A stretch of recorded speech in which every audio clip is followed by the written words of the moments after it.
Assalamualaikum warahmatullahi wabarakatuh. Bismillahirrahmanirrahim. Alhamdulillahirabbil alamin. Wa bihi nasta'inu ala umuri dunya waddin. Asyhadu an la ilaha illallah wahdahu la syarika lah. Wa asyhadu anna sayyidina Muhammadan abduhu wa rasuluhu la nabiyya ba'dahu. Allahumma shalli wa sallim وبارك وكرم وعظم ومجد على حبيبنا وشفيعنا وقرة أعيننا محمد وعلى آله وصحبه أجمعين. سبحانك لا علم لنا إلا ما علمتنا إنك أنت العليم الحكيم. رب اشرح لي صدري ويسر لي أمري واحلل عقدة من لساني يفقهوا قولي بجاه النبي وآله. قال الله تعالى: وقولوا بزدني علما. وقال رسول الله صلى الله عليه وسلم: طلب العلم فريضة على كل مسلم. Alhamdulillah, saya memuji Allah Subhanahu wa Ta'ala yang telah menjadikan Islam itu sesuatu yang zahir dan kelihatan, dan menjadikan keimanan itu sesuatu yang batin, yang tidak terdeteksi. Akan tetapi Allah menjadikan beberapa ciri-ciri orang-orang yang beriman. Disebutkan dalam Al-Quran, Allah Ta'ala berfirman: Innamal mu'minuna idza dzukirallahu wajilat qulubuhum wa idza tuliyat 'alaihim ayatuhu zadahum imanan. Sesungguhnya orang-orang yang beriman itu jika disebutkan nama Allah maka hatinya bergetar, ada rasa kerinduan, ada rasa takut dengan wafat sementara amal tak cukup, ada rasa mengharap kepada Zat yang memberikan segalanya. Wa idza tuliyat ayatuhu zadahum imanan. Dan orang-orang yang beriman itu jika dibacakan ayat-ayat Allah maka akan bertambah keimanannya, karena apa yang dia saksikan sesuai dengan yang digariskan oleh Allah dalam Al-Quran-Nya. Dia sebutkan dalam sebuah hadis, Nabi SAW bersabda, Al-haya minal iman. Rasa malu itu adalah sebagian daripada iman. Orang yang beriman pasti ada rasa malu kepada Allah. Sifat malu ini menjadikan dia tetap di dalam garis syariat walaupun dalam kesendirian, sehingga dia mengetahui bahwasanya Allah Maha Melihat. Allah melihatnya di dalam setiap keadaan, baik itu kesendiriannya atau bersama orang lain. Alhamdulillah, di antara salah satu cara untuk mengukur keimanan kita dan bersyukur nikmat iman ini, sehingga dengan itu Allah menambah iman tersebut di hati kita, dan Allah tidak cabut nikmat itu sampai akhir hayat. Dengan bersyukurinya, dan bentuk syukur itu adalah kita dengan mendalami tentang keimanan itu. Kita masih di dalam bentuk keimanan kepada Allah Subhanahu wa Ta'ala, yang mana kita sampai kepada sifat wajib al-ilm. Kemarin telah kita bahas qudrah iradah, sekarang kita bahas ilm. Al-ilm yaitu mengetahui. Wajib bagi Allah untuk mengetahui apapun yang bisa diketahui. Bahkan ilmu Allah itu mencakup kepada zat Allah dan kepada makhluk Allah. Allah Maha mengetahui akan apa yang ada pada dirinya, dan Allah Maha mengetahui akan apa yang ada dan apa yang terjadi dan setelah terjadi pada makhluknya. Dalam Al-Quran Allah Ta'ala berfirman, Innallaha bikulli syai'in alim. Sesungguhnya Allah Ta'ala Maha mengetahui atas segala sesuatu. Sehingga dalam hal ini ada suatu sifat mulia ketika seseorang itu tertancap di hatinya iman kepada Allah yang Maha Mengetahui. Artinya dia meyakini Allah Maha Tahu. Akan muncul di hatinya sifat mulia, yaitu diantaranya al-muraqabah. Muraqabah ini sifat merasa diawasi oleh Allah Ta'ala, dan itu masuk di dalam ranah ihsan. Ketika Nabi ditanya oleh malaikat Jibril, akhbirni anil ihsan, kasih tahu aku ya Muhammad tentang ihsan itu apa. Nabi menjawab, anta'budallaha ka'annaka tarahu, fa in lam takun tarahu fa innahu yarak. Itu engkau beribadah kepada Allah seakan-akan engkau melihatnya. Ini maqam musyahadah, maqam paling tinggi ketika seorang itu ibadah. Tapi nggak bisa langsung. Fa in lam takun tarahu, kalau memang engkau nggak bisa untuk seakan-akan melihat Allah ketika beribadah, fa innahu yarak, maka ketahuilah sesungguhnya dia memandang engkau, dia melihat engkau. Artinya ibadahlah engkau dalam keadaan engkau merasa diawasi oleh Zat yang Maha Mengetahui. Dan pengetahuan Allah bukan hanya terhadap zahir kita. Bulan lagi makan, bulan lagi tidur, bulan lagi ngomong, bulan lagi ibadah. Dan cuma itu, tapi pengetahuan Allah sampai kepada yang terlintas di hati kita. Karena itulah orang-orang soleh, ya, adabnya itu bukan cuma adab zahir, tapi adab batin. Ada kalanya orang pas depan orang tuanya dulu, tapi ini mendukung, hatinya mendukung, merasa dia lebih unggul, merasa ini, bahkan mungkin momen di hatinya pada orang tua. Orang tua nggak ngerti yang dia cuma, oh ini masya Allah, menunduk ini anak saya, paham dia. Karena orang tua nggak ngerti hati. Tapi ketika ada di hati Allah, ya, Allah tahu yang terlintas di hati ada itu apa. Wa huwa alimun bidzati sudur. Dan sesungguhnya Allah itu mengetahui apa yang ada di hati. Artinya di sini seseorang yang dia merasa diawasi oleh Allah, maka gerak-gerik dia akan terbatasi. Ya, ini namanya akhlak, atau istilahnya itu ibadah hati. Ibadah hati ini muraqabah. Dan muraqabah ini harus diasah terus.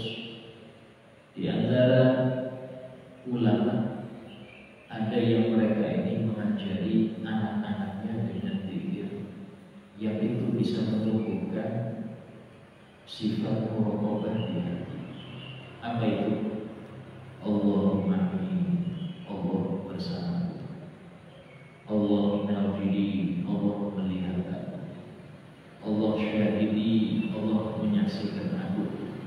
Allah qaribun minni, Allah dekat denganku.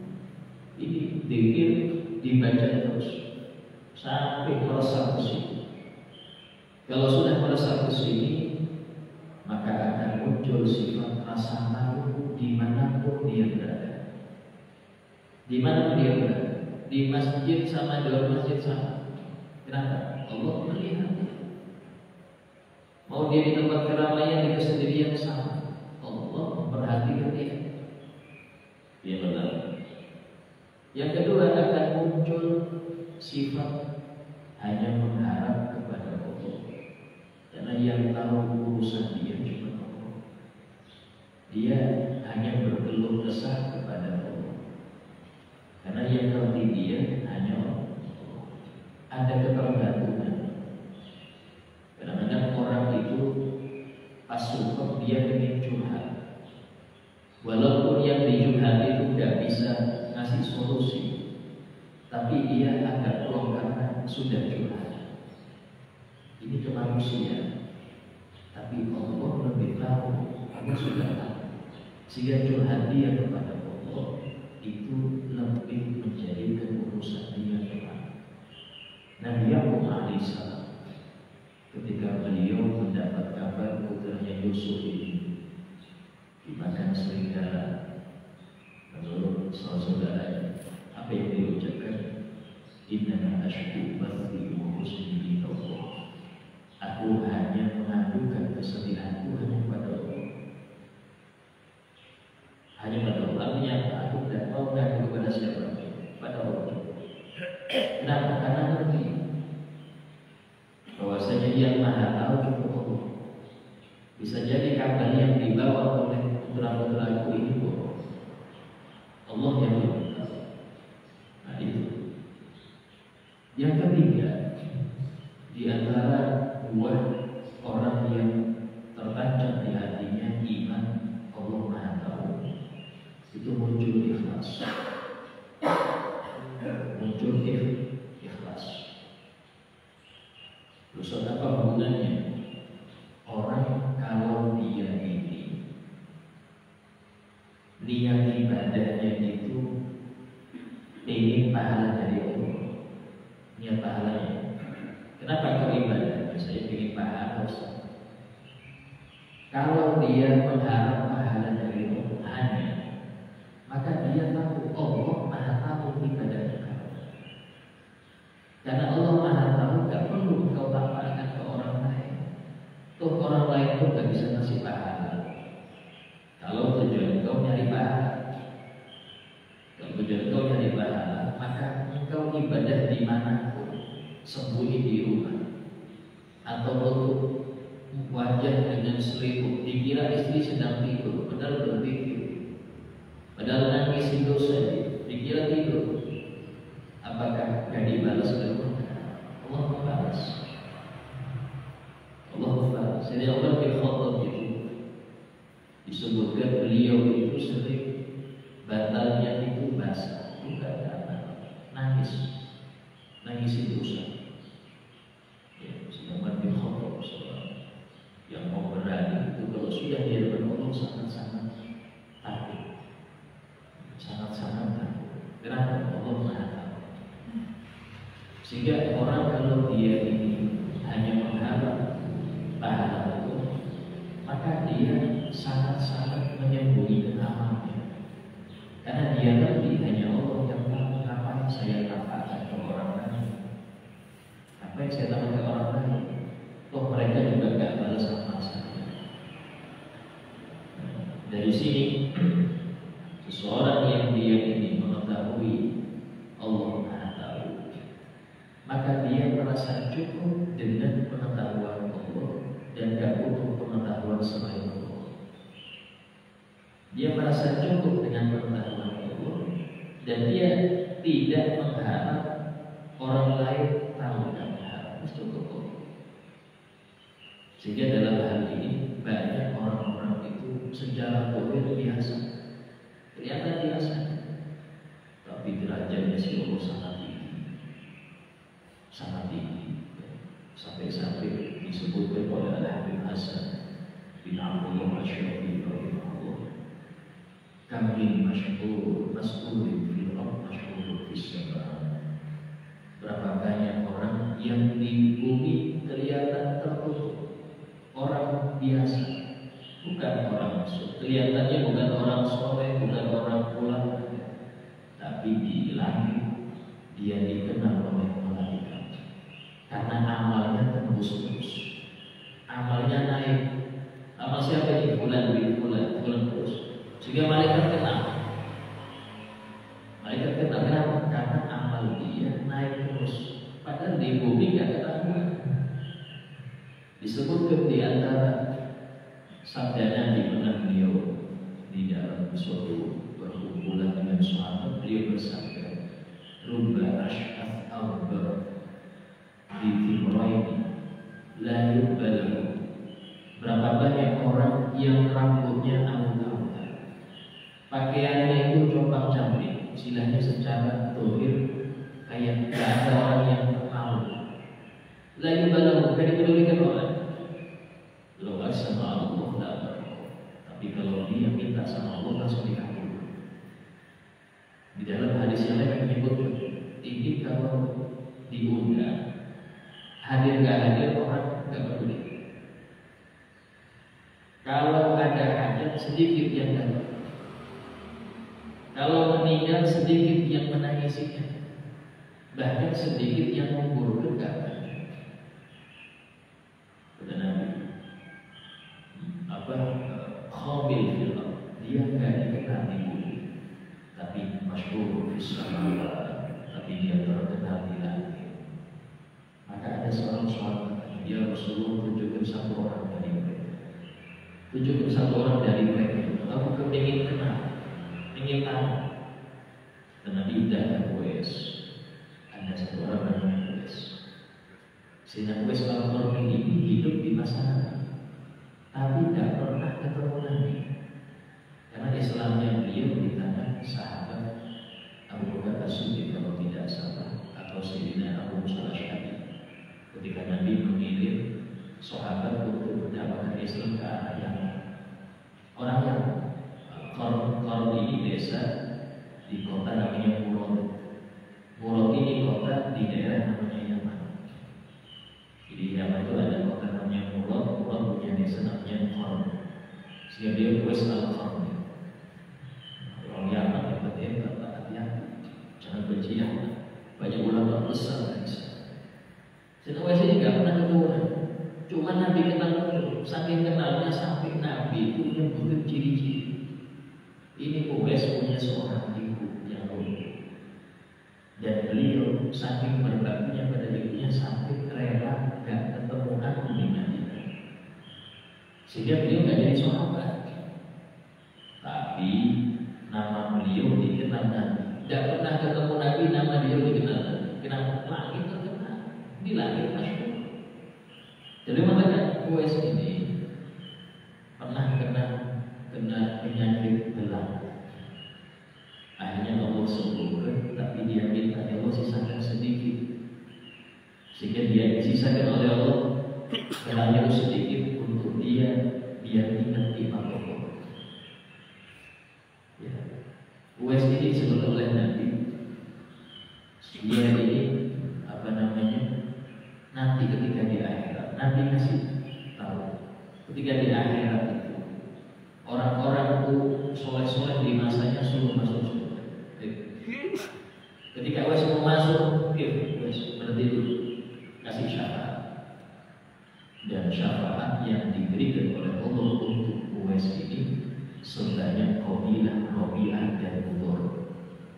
Mengatakan sebanyak Qabilah, Rabi'ah dan Mudhar. Mudhar itu kakek Nabi yang ke-19.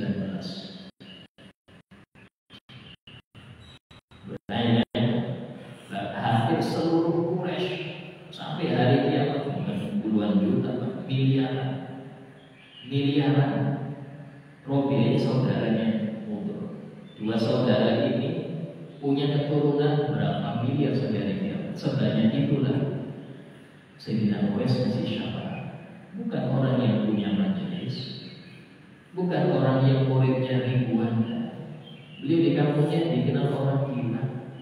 Kenapa? Jarang dikira orang gila, tapi dia kasih syafaat sebesar itu. Kalau bukan karena kedekatannya dengan Allah, tidak bisa.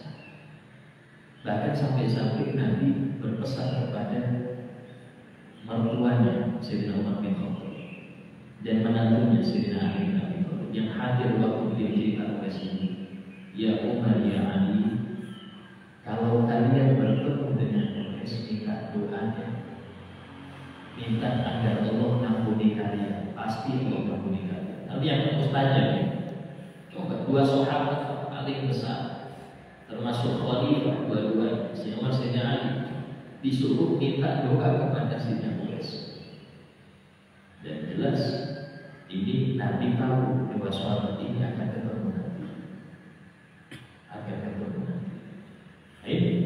Ini orang-orang yang secara di alam nyata ini gak ketahuan, gak pengen dikenal orang, gak pengen diketahui, wis pengen tertutup, karena dia tahu Allah yang balasan. Karena memang ada hamba-hambanya Allah itu yang Allah cemburu, jangan sampai diketahui orang, jangan sampai Allah tahu, sampai meninggal pun dia nggak ada. Kenapa? Karena Allah simpan, takut hatinya berubah. Kalau dia sudah ketahuan orang, hatinya bisa berubah, maka apa? Disimpan. Orang yang punya harta yang berharga, tidak mungkin dia ngomong, dia simpan. Bahkan kalau ada orang ingin tahu, kasih fotonya, ini fotonya. Gak usah barang, nggak ada duit, punya dia barang. Fotonya itu aja kasih. Kenapa? Berharga. Sehingga disebutkan bahwasanya ketika Sayyidina Umar di akhir khilafahnya, di akhir masa beliau menjadi khalifah, beliau mengumumkan di waktu pada Arafah, dikatakan yang dari Yaman berdiri, yang lain dulu. Yang dari kota Murad tetap berdiri, yang lain dulu. Tinggal sedikit. Yang dari desa Kor berdiri, satu orang yang muncul, orang tua dipanggil. Kau dari Kor, dia kenal Wes. Ada sih orang gila, orang gila. Tapi dia panggil saya. Tapi tidak nampak kan zamannya, takut orang mengejar dia semua. Bisa kita berdoa kan? Iya, di mana? Itu dia keponakan saya. Itu sudah suruh nungguin kambing saya di sana. Oh iya. Ya makasih. Langsung nanti saya kita samperin. Jadi lagi sholat. Itu habis salam, tanya siapa saya? Kata saya Ali, anak Ali bin Abi Thalib. Ini Khalifah Umar bin Khattab. Beliau Masya Allah, dua sahabat besar.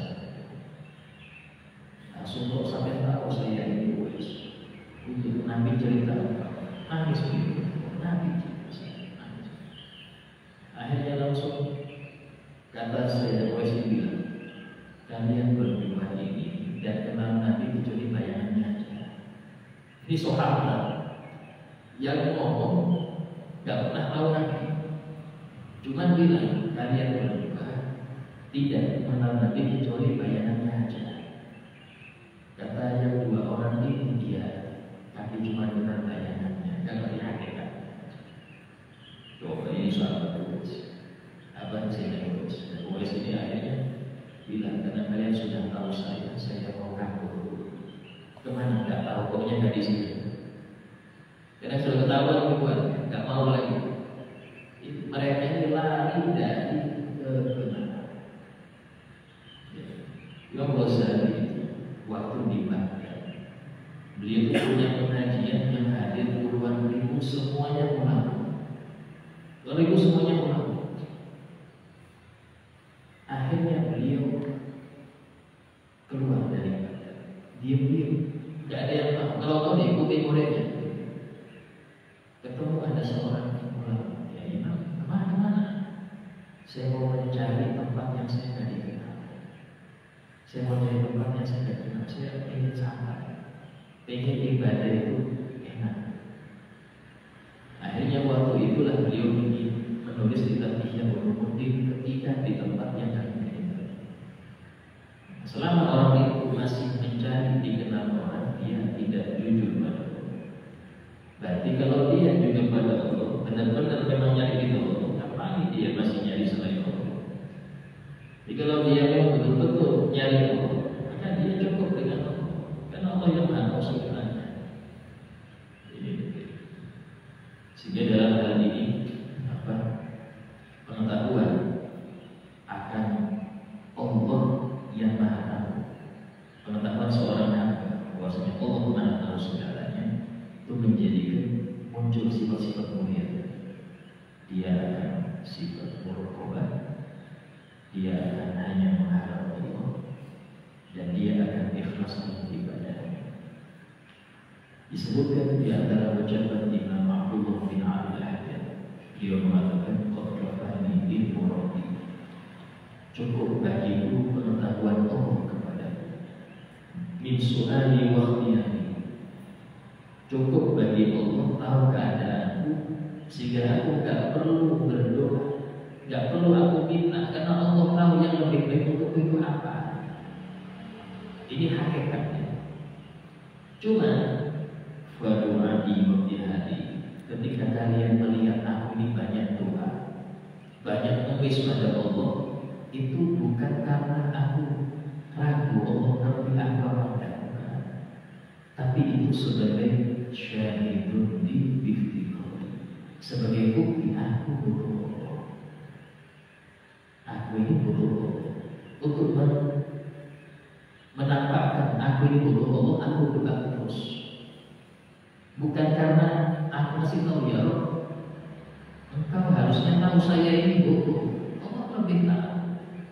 Bahkan Allah lebih tahu kebutuhan Anda yang mungkin Anda sendiri itu belum tahu. Allah tahu. Melihat sir dengan rahasia inilah aku sering berdoa fiyasani wa asani, dalam keadaan aku senang atau susah aku doa terus. Dari sini perbedaan. Doanya orang awam kayak kita ini karena ada hajat. Kenapa kita doa pas ada hajat? Doanya mereka karena ibadah. Doanya orang-orang yang tingkat super itu karena ibadah. Kenapa doanya? Karena ibadah. Kabel gak kabel, yang penting saya doa. Kalau kita kan tidak lama, sebagian kita doa lama setahun, 2 tahun, dari kabel kan gak doa lagi. Kayak kabel sudah doa lama ke kabel-kabel. Karena apa? Karena doa kita dorongannya karena kebutuhan. Pas gak butuh, gak doa lagi. Pas selesai urusan, gak doa lagi. Ini doanya orang awam, orang rendah kayak gitu. Tapi doa orang-orang soleh, kenapa disuruh doa? Karena ibadah. Apa itu? Allah berfirman, ud'uuni astajib lakum. Berdoalah kepadaku, niscaya aku akan dijabah. Tapi kebodohan seorang hamba ketika dia nggak tahu makna ijabah, dia nggak ngerti makna ijabah. Ijabah itu di dalam keterangan Al-Habib Abdullah bin Al-Haddad, ijabah itu ada beberapa makna, ada beberapa bentuk. Ada kalanya ijabah itu dengan engkau diberi sesuai yang engkau inginkan. Dan ini menurut hamba paling afdal, padahal belum tentu. Banyak anak minta motor, di SD minta motor, kasih motor kecelakaan kan? Saya ngerti ini belum masanya. Kamu minta itu belum waktunya.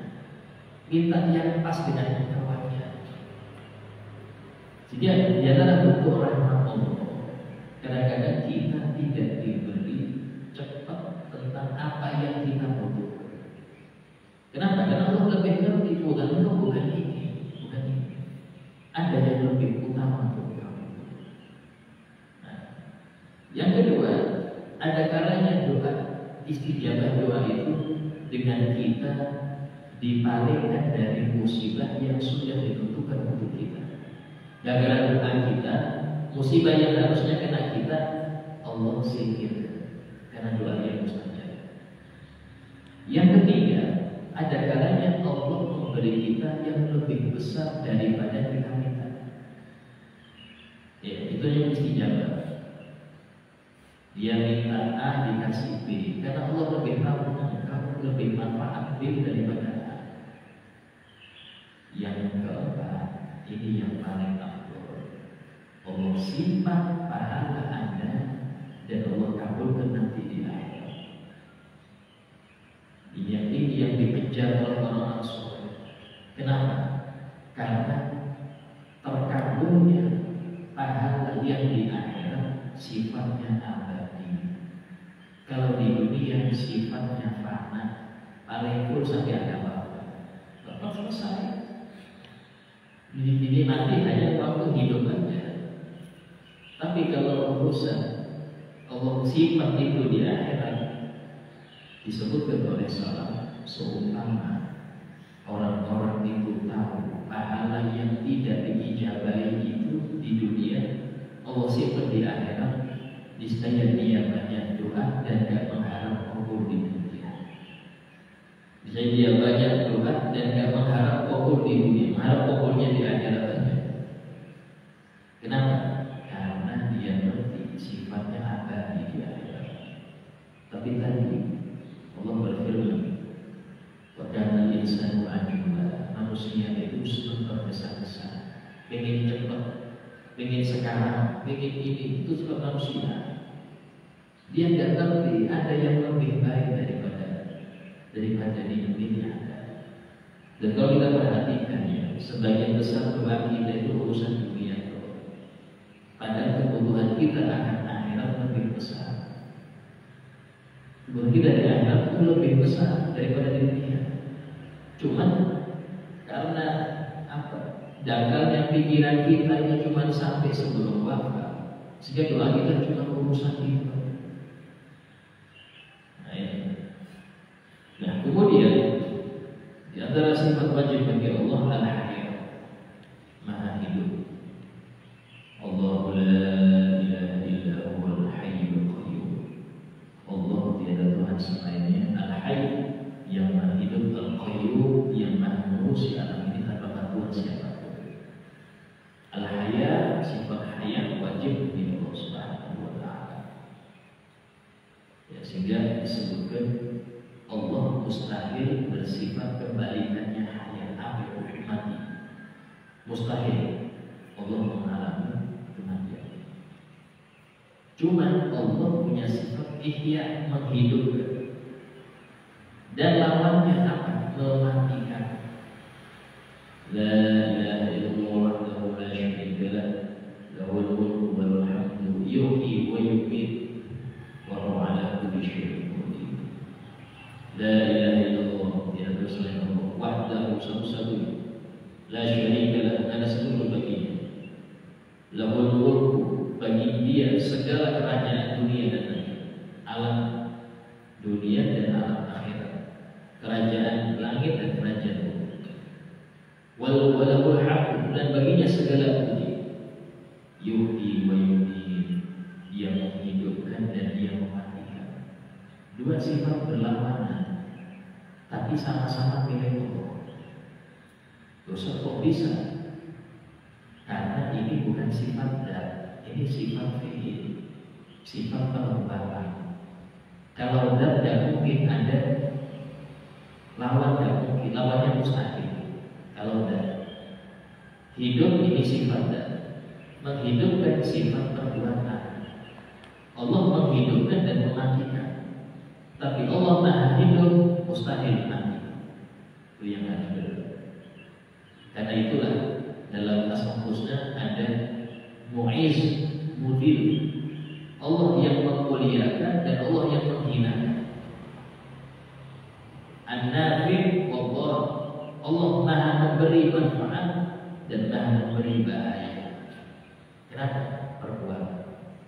Artinya di dalam Asmaul Husna kita jangan heran mendapati nama-nama Allah itu ada yang maknanya berlawanan. Nafi', dhar, ngasih manfaat, ngasih bahaya. Itu sama-sama nama Allah. Mu'iz, Mudil, yang memuliakan dan yang menghinakan, yang membuat orang terhina atau orang jadi mulia Allah. Kenapa? Karena ini menunjukkan seluruh alam ini gerakan Allah. Ada orang terhina, siapa yang menghinakan? Allah yang menghinakan. Ada orang tersesat, siapa yang tersesat? Allah. Yudil, termasuk yang mobil itu, yang menyesatkan, membuat sesat, Allah juga. Karena itulah kita minta hidayah. Dalam ucapan Nabi setiap khutbah, man yahdihillah fala mudilla lahu. Barang siapa yang diberi oleh Allah hidayah, maka tidak ada yang bisa menyesatkan dia. Wa may yudlil fala hadiya lahu. Siapapun yang Allah bikin sesat, tidak ada yang bisa kasih hidayah pada orang ini. Siapapun yang Allah bikin sesat, tidak ada yang bisa kasih hidayah. Artinya alam ini yang ngatur. Jadi jangan sampai kita beranggapan Allah punya musuh yang selevel. Siapa yang mau selevel sama Allah? La syarika. Allah nggak ada yang selevel dengan dia. So, jin, iblis, setan itu makhluk Allah semua. Nggak pantas ini jadi musuh Allah. Maksudnya nggak pantas, nggak levelnya.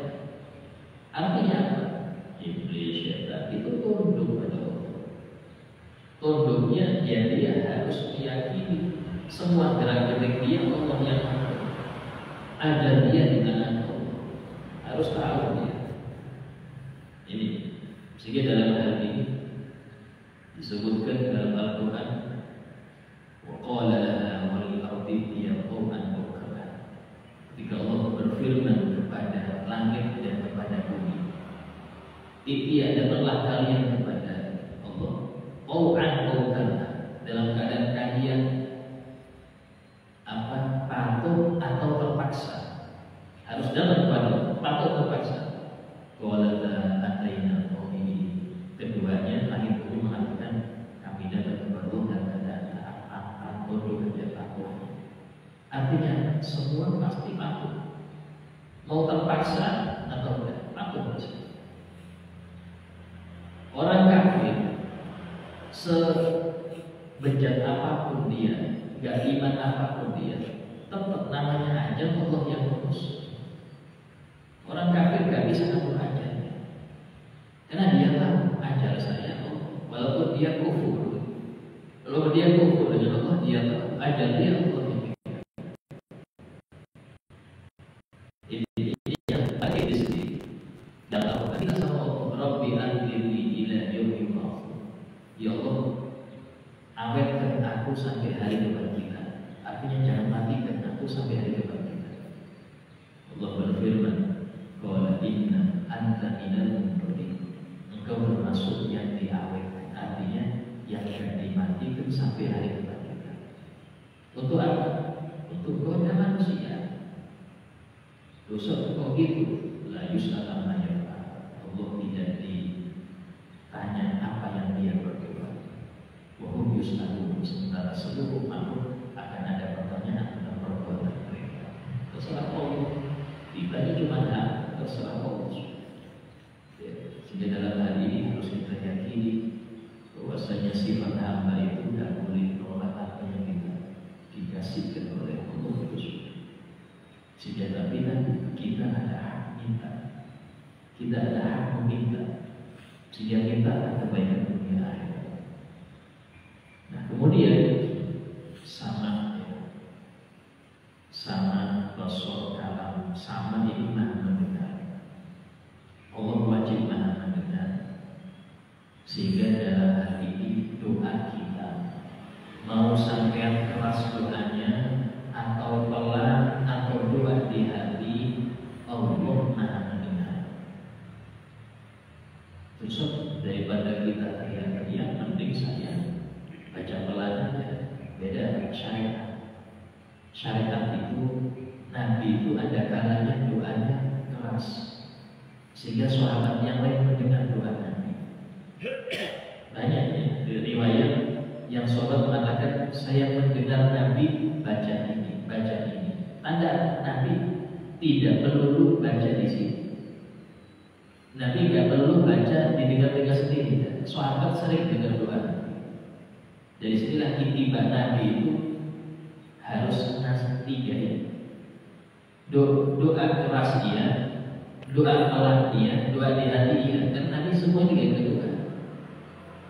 Silakan dicek tentang Al-Quran itu rata-rata bacaan Nabi yang diriwayatkan oleh sahabat ketika Nabi sholat itu semua Nabi baca sampai sahabat mendengarnya.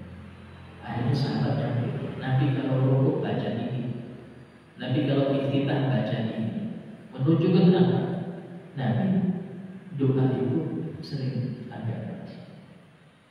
Bahkan ketika di perang Badar disebutkan sahabat mengatakan aku melihat Nabi itu di tengah kencang perang, beliau angkat kedua tangannya tinggi hatta yuro bayar ibu koi sampai kelihatan putihnya ketiak beliau.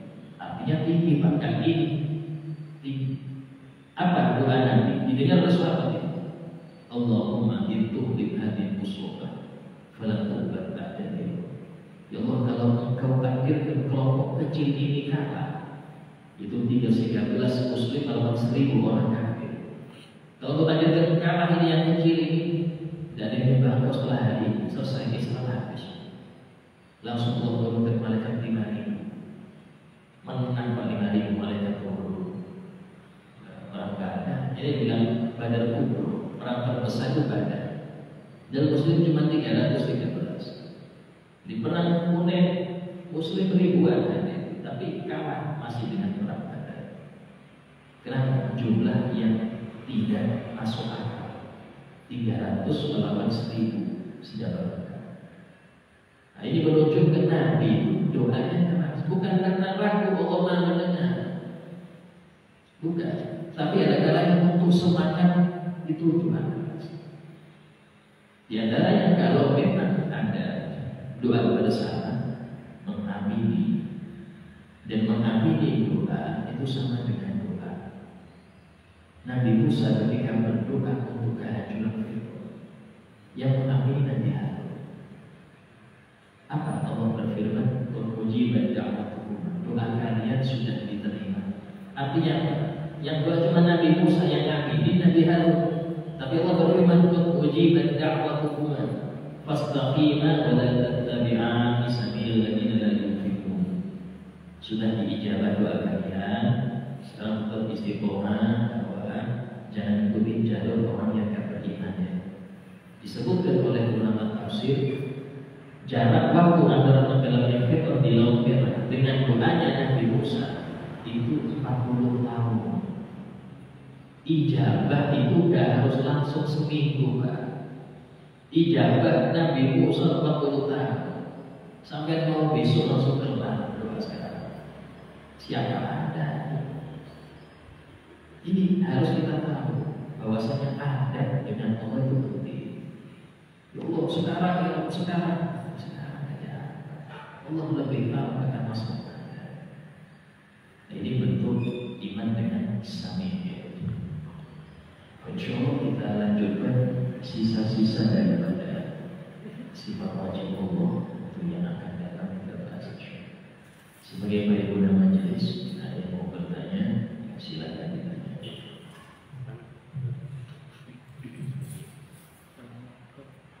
Ini di luar tema pertanyaan. Bolehkah kita menghadiri undangan perkawinan non-muslim? Di gedung misalnya, tapi yang masak itu rata-rata orang muslim. Nah itu pertanyaan. Bolehkah menghadiri pernikahan non-muslim? Selama tidak ada kemungkaran di situ, silakan hadir. Selama tidak ada kemungkaran, ya, artinya tidak ada kemungkaran di sini, tidak ada kemaksiatan yang nyata. Yang Anda nggak bisa nikah, nggak usah hadir. Jangan ada non-muslim, pernikahan muslim, kalau ada mungkaran, nggak boleh hadir. Pernikahan muslim kalau ada mungkaran, nggak boleh hadir. Non-muslim kalau nggak ada mungkaran, silakan. Urusan makanan Muslim. Kalau memang kita yakin, bukan nyangka ya. Kalau nyangka masih yakin yang masak ini catering situ Muslim, cateringnya dari situ saya ngerti, silakan. Ya, tidak apa-apa. Kenapa dalam hal ini hidup bermasyarakat, ya, bermasyarakat majemuk. Itu istilahnya di antara adanya ya seperti itu. Tapi asalkan nggak ada kemungkaran, nggak ada kemungkaran. Kalau ada kemungkaran, so ini acaranya di gereja usah jangan hadir sampai ke gereja. Kalau di gereja nggak usah hadir. Bahkan dalam hukum fikih menghadiri amal teman kantor non muslim meninggal, menghadiri jenazahnya dikuburkan, silakan. Asalnya ikut doa aja itu aja. Kenapa ini termasuk daripada hak berteman, hak tetangga, bela sungkawa itu apa? Tapi jangan semoga diterima kayak apa? milik. Bahkan salam aja nggak boleh. Salam nggak boleh. Kalau mereka bilang assalamualaikum, kita jawab waalaikum.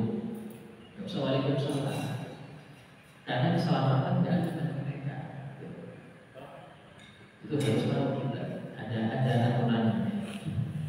Karena itulah kerjasama dengan non-muslim silakan. Bisnis silakan. Nabi itu membeli gandum di seorang Yahudi. Yahudi ini gak mau dia diutangi, gak percaya Nabi. Nabi kan kalau memang gak ada, ini beliau utang, gak mau dia. Akhirnya Nabi menggadaikan baju perangnya. Sudah di baju perang itu menggadai. Ketika Nabi wafat, baju perangnya masih tergadai di seorang Yahudi. Artinya waktu wafat Nabi gak ada duit, sampai baju perangnya masih tergadai di orang Yahudi menjual gandum. Urusan bisnis diistilah, tapi saling cinta jangan. Saling cinta jangan, nggak boleh. Apalagi sampai lebih cocok non muslim dengan yang muslim. Maka ada sebagian orang itu saking gak senangnya dengan saudaranya sesama muslim, sampai dia kerjasama dengan non muslim. Dia lebih cocok dengan muslim ini bersahabat daripada dengan muslim. Hanya urusan hal yang remeh, perbedaan pandangannya. Tapi muslim, saudara Anda ini saudara Anda. Kenapa ada orang yang bukan saudara? Nah, ini kadang-kadang terlalu fanatik, itu tidak boleh. Itu tidak boleh. Kenapa? Senakal-nakalnya muslim, dia masih saudara Anda. Kiblatnya sama, Mas. Itu inamal mu'minuna ikhwah. Itu harus dipandang di sini. Karena zaman sekarang ini ada orang-orang yang dia kebenciannya kepada muslim yang lain sangat besar sampai dia bersahabat dengan yang non-muslim. Dia seperti itu. Yang lain. Bismillahirrahmanirrahim. Assalamualaikum warahmatullahi wabarakatuh. Apakah takdir dari Allah bisa berubah melalui kita bermohon lewat doa, Ustaz? Termasuk mungkin takdir yang mutlak seperti mungkin jodoh, rezeki, umur. Yang pertama, kemudian yang kedua, tiap terkadang saat kita berdoa ini masih sering antara yang kita panjatkan dengan fokus kita sering berbeda. Misalnya kita berdoa rezeki, tapi kita berpikirnya yang lain. Nah, ini kiat-kiatnya supaya betul-betul bisa fokus dalam berdoa, meminta seperti apa? Ya, dalam hadis Nabi bersabda, la yahuddul qadha illa doa. Tidak ada hal yang bisa mencegah ketentuan Allah, merubah ketentuan Allah kecuali doa. Bahkan kata ulama ketika mengenai hadis ini, doa itu termasuk takdir. Doa Anda itu termasuk takdir. Artinya ketika Allah ingin hamba ini menjadi lebih baik, Allah kasihkan hadiah untuk berdoa kebaikan keadaannya. Disebutkan di antara ucapan seorang soleh, laulam turid nailana arju adai. Subhanallah ya Allah, Engkau tidak menghendaki aku mendapatkan apa yang aku harapkan. Seandainya Engkau ya Allah tidak menghendaki aku mendapatkan apa yang aku harapkan, maka Engkau tidak akan memberi aku ilham untuk memintanya. Ketika Allah ingin ngasih Anda, maka Allah ngasih Anda ilham untuk meminta itu kepada Allah. Orang ketika dia sering minta haji, maka tanda Allah takdirkan dia untuk haji. Walaupun gak haji tohir, artinya pahalanya pahala haji bisa. Kadang ada orang sudah sasar duluan, tapi saya jadi mau jadi presiden dari mana? Dia sampai ada doa, dan hasilnya dia sudah merasa kecil dulu.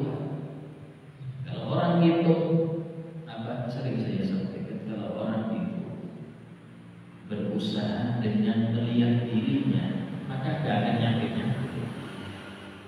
Tapi usahalah dengan keyakinan Allah Maha bisa, Allah Maha Kuasa, maka gak ada yang bisa membuat lemah Allah. Kalau hitungan kita itu dengan usaha kita gak ada apa-apanya. Tapi kalau hitungan kita itu dengan kekuasaan Allah, Allah punya kun fayakun, Allah punya kun fayakun yang gak masuk akal pun Allah bisa jadi. Nah, jika sudah yakin seperti itu ya, ukurlah dengan kekuatan Allah, bukan dengan kekuatan Anda, karena Anda gak punya kekuatan sama sekali. Nah, itu. Cuma tadi ada kalanya memang yang dimaksud dengan berubah itu dalam berkahnya, di dalam berkahnya, bukan di dalam kadarnya. Ya. Umur itu memang dalam hadis disebutkan man mansur, barang siapa yang gembira an yuwassal fi umri, dipanjangkan umurnya, mustalahu fi rizki, diluaskan rezekinya, falyasil rahimah, dan dia nyambung silaturahim. Artinya, apakah dengan silaturahim itu umur bisa panjang? Bukan, tapi umur ada berkah. Umur ada berkah. Sebab khawatir kalau saya terapkan umur panjang.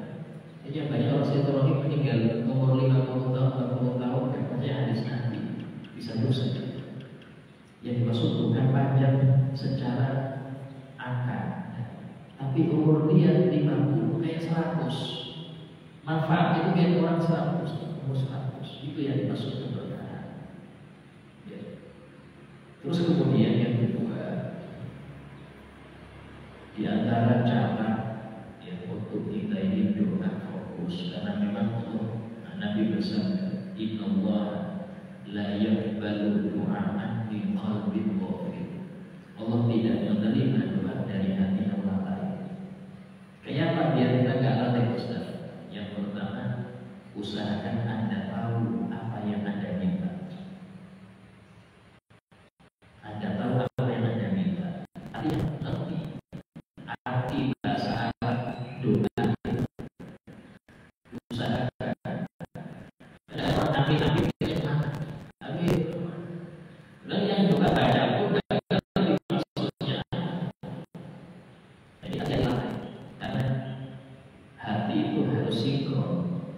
sama seperti ini, Anda minta ke orang, Anda nolak ke yang lain. Orang mau ngasih, ini gak serius sih. Dia minta oleh yang lain, sambil ngobrol sambil ini. Orang gak akan mau ngasih model gitu. Anda harus fokus. Apa? Mari kasih. Nah, bagi Allah Ta'ala ini ingin Anda fokus ke dia. Jika Anda gak fokus, gak dikasih. Walaupun doa Anda juga nangis-nangis. Fokus. Fokusnya apa? Intinya Anda berhenti. Yang kedua, Anda merasa gak punya lagi tempat berharap kecuali Allah. Orang yang berdoa tapi gak punya sifat iftikor untuk pada Allah, gak bisa digabung. Contoh ya, ada doa nih, tapi merasa terus masih ada kok, sawit saya masih berproduksi, gaji alhamdulillah dia mulai. Kayaknya aminnya itu kurang betul. Aminnya asal angkat tangannya. Amin. Cuma hati merasa saya butuh cukup semua. Ya seperti nggak bisa kan? Harus merasa fakir. Kenapa? Allah berfirman, Innamas shadaqatu lil fuqara. Sesungguhnya sedekah itu hanya atas untuk orang yang butuh. Gak butuh dan dikasih sedekah sama Allah. Artinya hati harus butuh. Ini ayat tentang zakat. Cuma ayat itu punya arti banyak. Di antaranya pemberian itu hanya diberikan untuk orang yang hatinya butuh. Gak butuh dari kasih. Innamas shadaqatu lil fuqara. Ini harus. Dan masih banyak syarat-syarat doa. Ya, itu penjelasannya lumayan panjang. Intinya dalam hal ini cukup kita kalau